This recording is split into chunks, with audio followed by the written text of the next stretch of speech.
Je fais partie de ces développeurs qui ont découvert le code à 12 ans. Mais mon histoire n'a pas du tout été simple. Je me suis vraiment intéressé au code à 17 ans et en seulement un an, je suis devenu un développeur opérationnel. Et j'ai pris du temps à réfléchir à ce qui m'a permis à atteindre ce résultat et j'ai décelé 3 hacks que j'ai appliqués dans mon apprentissage qui m'ont permis, d'après moi, d'évoluer très rapidement. Dans cette vidéo, je vais te détailler tous ces hacks qui, j'en suis sûr, vont considérablement t'aider. Bon, on va pas tarder, on commence tout de suite.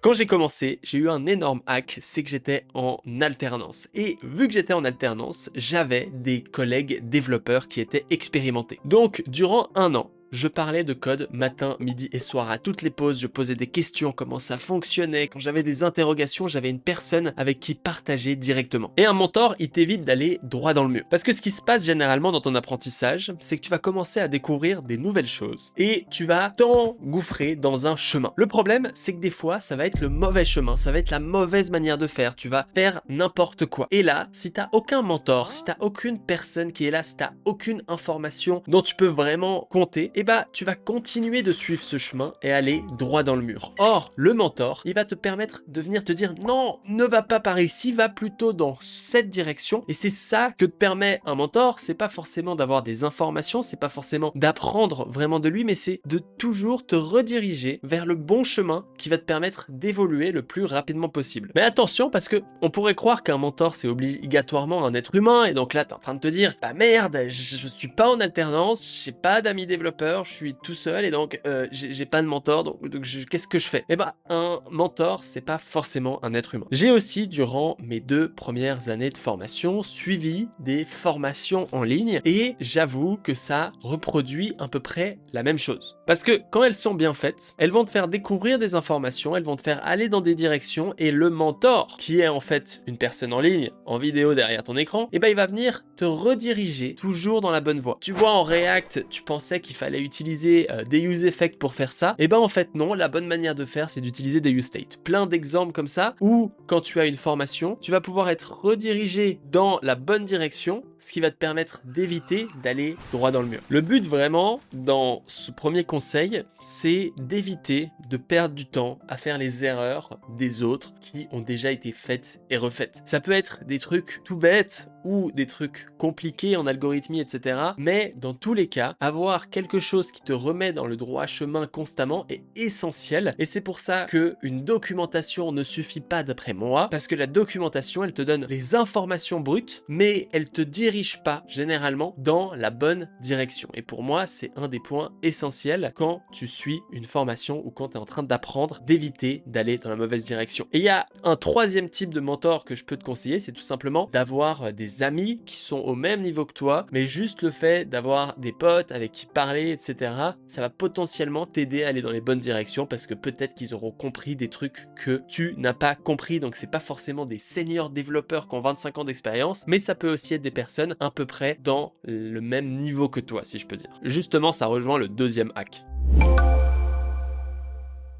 Deuxième point, une chose que j'ai rapidement faite à l'époque et ça m'a fait gagner des centaines d'heures et pris énormément d'avance sur mes camarades de classe, c'est que j'ai rejoint une communauté de développeurs dans laquelle j'ai non seulement été membre, mais aussi actif. Et bah de cette manière, au lieu d'être dans des communautés Minecraft, j'ai rejoint des communautés de développeurs et j'étais tout le temps en contact de ces développeurs. Et ici, bah il y avait plein d'autres personnes qui avaient des niveaux différents. Et si tu le sais pas, en fait, si tu as plein de personnes qui ont un niveau plus ou moins élevé, tu vas avoir des personnes moins 10, des personnes à 10, des personnes à 7, à moins 7, et bah tout le monde va s'élever sur le haut. Et donc dans une communauté, c'est un peu ce qui se passe, c'est qu'on va tous s'entraider, on va tous partager nos informations, ce qui fait que la communauté dans son ensemble va monter de niveau et donc toi qui en fais partie, tu vas directement monter de niveau. Et le plus gros hack que j'ai eu, c'était de répondre à des questions. Je suis pas du genre à poser des questions parce que j'ai assez de facilité, donc j'arrive à résoudre mes problèmes de manière très autonome, mais quand même j'en pose des fois. Mais le plus intéressant ici, c'est que j'avais des gens qui posaient des questions. Et quand moi, en tant que développeur débutant, j'allais répondre à des questions de problèmes qui sont peut-être trop compliqués, et ben en fait, même quand la question était trop compliquée, je répondais quand même. Et donc là, t'es en train de te dire, est-ce que t'étais en train de bullshit, Melvin? Est-ce que t'étais en train de mentir à tous et développeur. Eh ben non, en fait, j'allais faire le travail que je fais d'habitude, c'est-à-dire faire des recherches Google, etc. Mais je le faisais pour lui, c'est-à-dire qu'il posait une question, moi je m'intéressais au sujet et ensuite je répondais à la question. Et du coup, par exemple, quelqu'un pose une question sur l'internationalisation de Next.js afin d'avoir un site en français, anglais, allemand, tout ce que tu veux. Et bah à ce moment-là, toi, en tant que développeur qui sait pas le faire, tu vas pouvoir lire des articles, etc. pour essayer d'aider cette personne. T'es quelqu'un de sympa, t'as envie d'aider les autres. Et donc, toi, tu vas faire les recherches, tu vas t'intéresser à 2-3 articles, etc. et tu vas répondre à ses questions, tu vas l'aider, tu vas pouvoir voir son problème et suivre un peu sa problématique. Ensuite, quand toi, un jour, tu vas rencontrer ce même problème, et ben en fait, tu auras indirectement déjà fait l'expérience et le travail majoritaire qu'il fallait faire pour résoudre ce problème. Et donc, tu vas développer ta compétence à résoudre des problèmes, tu vas développer ta compétence à expliquer les choses, à enseigner les choses et tu vas énormément monter en compétence. Et donc, moi, j'ai toujours, constamment aidé d'autres développeurs. Donc maintenant, je le fais via mes formations, via Discord communautaire dans lequel je réponds aux questions, mais c'est encore mieux et plus cheaté de venir répondre à des questions comme ça qui n'ont pas forcément de sujet, par exemple en Vue.js ou tout ce que tu veux. Il faut pas avoir peur de répondre à des questions parce que tu sais pas forcément les choses, parce que c'est énormément sous-coté de répondre à des questions. Dans Google Maps, quand tu crées un compte, on te pose une question, un sondage et on te demande quel est ton niveau. Et donc, le niveau novice, c'est je connais juste les concepts de base. Le niveau intermédiaire, c'est j'ai besoin d'un minimum de conseils pour être efficace. Le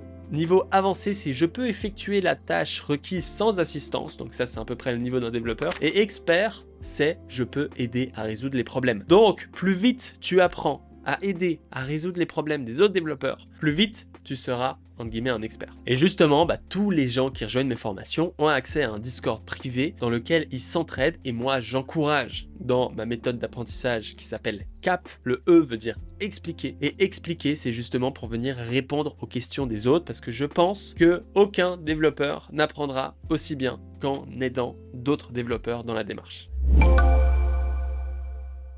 La dernière étape a vraiment été de travailler sur plein de projets dont je ne savais même pas faire. J'ai vraiment été très vite débrouillard et j'ai très vite attaqué des projets qui paraissaient très compliqués, qui paraissaient infaisables, qui paraissaient hors de mes compétences, mais je l'ai quand même fait parce que ça m'a permis de vraiment monter en compétence à rencontrer des problèmes que j'avais pas déjà rencontrés. J'ai par exemple créé, alors que dans cette première année d'apprentissage, j'étais débutant, une application de ticketing qui te permettait de venir faire une sorte de clone de Atlassian. Et ce projet m'a énormément appris, que ce soit en back-end, en front-end, j'ai vraiment découvert toutes les vraies problématiques et donc ça, je t'incite fortement à le faire. C'est vraiment créer des vrais projets, des projets compliqués, des projets avec un besoin le plus rapidement possible et même travailler sur plein de projets en même temps. Tu peux faire des petits outils fun, tu peux faire des projets plus complexes, tu peux faire à peu près tout ce que tu veux, mais il faut vraiment passer à l'action, coder, créer, participer, vraiment c'est essentiel. Je me suis amusé aussi à créer plein d'outils justement et tous ces outils ça va toujours t'ajouter des petites compétences et vraiment tous les développeurs qui ont un profil